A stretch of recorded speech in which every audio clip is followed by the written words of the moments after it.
So I'm going to show in a minute, some somewhat recent reports, but grand juries regarding priests and the clergy in the Catholic Church and abuse, and some widespread grand jury investigations. But while looking at some of this stuff, I was reading how there's parishioners, and so I'm wanting to say this first to those people that have been abused, and many of them will try to go back to the Catholic Church and put it out of their mind because they believe in God, and I don't want to get upset. And I was never an abuse victim, but I as a psych nurse, I deal with, come across that.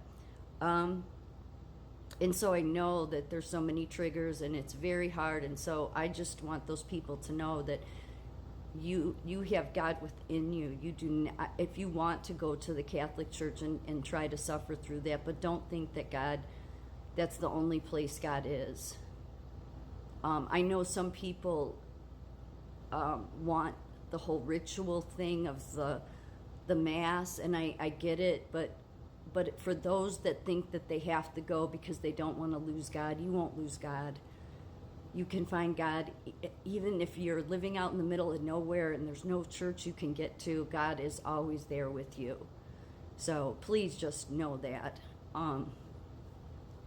I feel so, my heart goes out to these victims that have had to live with this, because what I have such issue with the Catholic Church too with is that they don't really try to fix it. There's never any real reform, and this is just a little bit of how bad it is.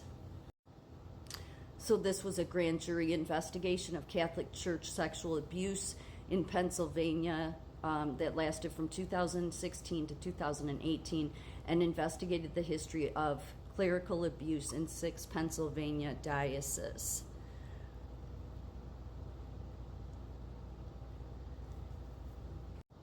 And this is what it found. A total of 301 priests were accused of sexually abusing children. 99 from the Diocese of Pittsburgh, 59 from the Diocese of Scranton, 45 from the Diocese of Harrisburg, 41 from the Diocese of Erie, 2 of whose names were redacted, 37 from the Diocese of Allentown, and 20 from the Diocese of Greensburg. Of the more than 300 priests identified in the report, only 2 were involved in abuse since the year 2008. And both of these had been reported by their diocese. If the figures from this report are combined with those with the Philadelphia and Allerton and Johnstown diocese, the results show that about 8% of the 5,000 priests who served in Pennsylvania during the 70-year period covered by the report were credibly accused of abuse. Now, to most people, maybe Catholic parishioners, it's like, well, it's only 8% of 5,000. I'm pretty sure that Jesus would say 1% is too much. But there's this protection, and to me, it's like the victims, because everybody wants to protect the church but doesn't care about the people that have been harmed by it.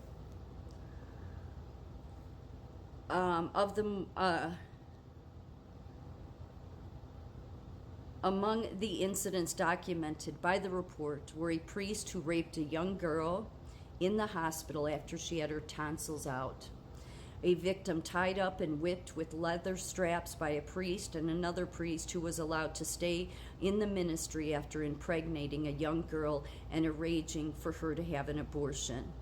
So see, this is the reason I disagree with the Charlie Kirks and the radical Christians that are against abortion. I can prove in the Bible how they are wrong. There are places where God talks about spare the spirit, kill the body. I can do that in a different video. I came across that reading the Bible today in the New Testament.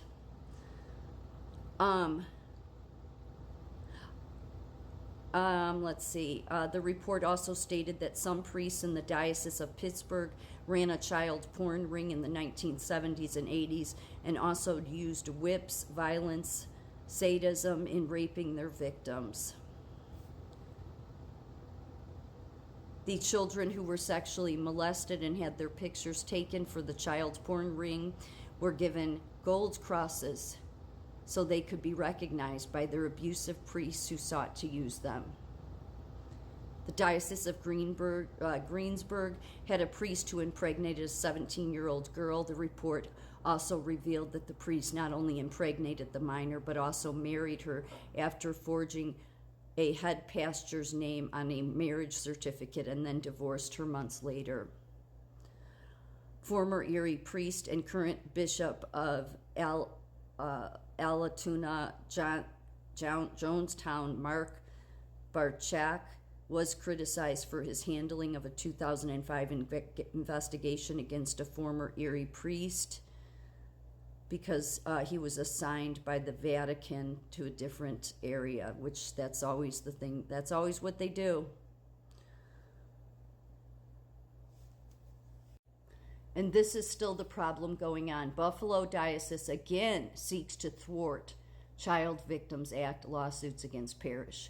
Most Precious Blood Church in Angola had 4 Catholic priests assigned there who were later accused of molesting children. Again, trying to hide it. It's a false church. This was 2023. Hundreds of Catholic priests and church officials in the U.S. state of Illinois have been named in a new report detailing sexual abuse by clergy. The state's top prosecutor said 451 clergy in Illinois had sexually abused 1,997 children since 1950. Now, some parishioners, of course, in the Catholic Church with their loving hearts would say, well, it's only almost 2,000 children in all those years. Is that how Jesus would see it? See, I don't think he would.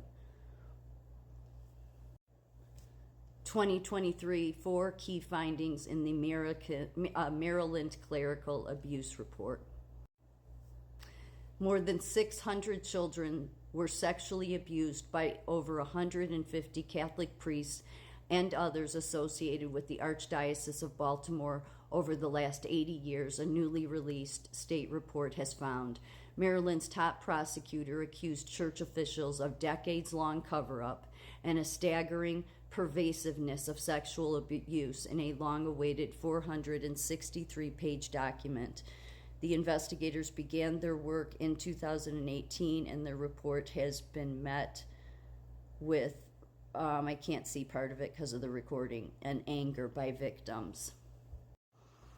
And I'm just trying to show the top here of this paragraph where it says, it found that bishops and diocesan leaders aim to avoid bad publicity and financial liability. Hundreds of known offenders were returned to active ministry after being laundered in treatment facilities. So this is one of the areas I have issue with as a psych nurse, because it's often, and it's not that I don't care about the people that abuse others, but there should be consequences when you have raped and violated, most especially children, running into the psych unit, and then all the bleeding hearts that want to say, no, we need to help these people. Yes, they should get help, and they can get help in prison when they face their consequences. That's what should happen, so it doesn't continue to happen. Because the fact that consequences are there's never any consequences, and the Catholic Church, for how many decades, 100 years now, 100 years, been moving these priests around. And then that's why I get so infuriated when the Catholics come after me for, how dare I say this? What about those victims? And then I've mentioned before in France, in the history of their Catholic Church, 300,000 children abused.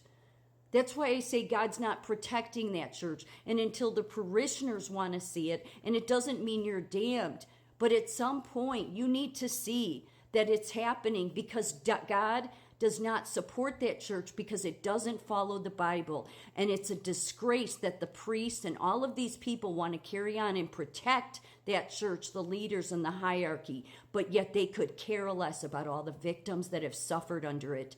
That's a disgrace as a leader and as somebody that supposedly is standing on God's word.